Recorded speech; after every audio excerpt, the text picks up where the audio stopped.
We're making a delicious stuffed butternut squash with lentils, greens, and quinoa. Guys, if you're looking for a fun, hearty, and healthy recipe, you're in the right spot. So first thing we need to do is take our butternut squash. We've cut it lengthwise in half. Make sure it's nice and clean. We've cleaned the gourd thoroughly before we get started. You're gonna preheat your oven to 400 degrees, and we're gonna take those 2 butternut squash halves, brush them with olive oil, and then salt and pepper to taste. Now, here's the thing. You can scoop out the seeds initially, or you can let the squash roast and then scoop them out. It's a lot easier if you roast it, so that's why I'm doing that, but you do you. So we're gonna bake the squash for about 45 minutes until it's just really nice and tender. Okay, so while the squash is roasting, we're gonna go ahead and make our stuffing. So the first thing you wanna do is take your lentils and add them to a small sauce pot and add in the vegetable broth. We're gonna bring that mixture to a boil and then turn it down to a low simmer, cover it, and let them cook for about 20 minutes. Okay, and so once those lentils are cooked, you just wanna drain off any excess water and set them aside. Storage tip on lentils, just so you guys know, because you probably aren't gonna use all the lentils that you might have purchased for this recipe.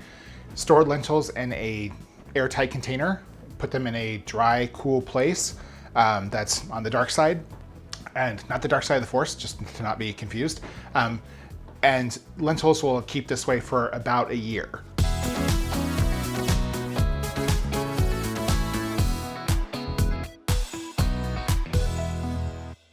Squash is gonna be close to being done soon, so once the squash is done, you wanna take it out of the oven. If you left the seeds in, like I did, scoop out the seeds, and then you're gonna go ahead and dig a well across the length of the butternut squash, scooping out about a 1/4 cup of butternut squash between the 2 halves.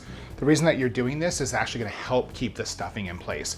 Take that scooped out butternut squash, we're not gonna waste it, we're actually gonna make a sauce out of it. So take that scooped up butternut squash, we're gonna add that to a food processor, add in some Greek yogurt, a little bit of lemon juice, and salt and pepper to taste. And just go ahead and puree the heck out of that until it's nice and smooth. While you're doing this though, I recommend just put the squash back in the oven so it stays nice and warm. Turn off the oven so it's not baking, but keep it warm.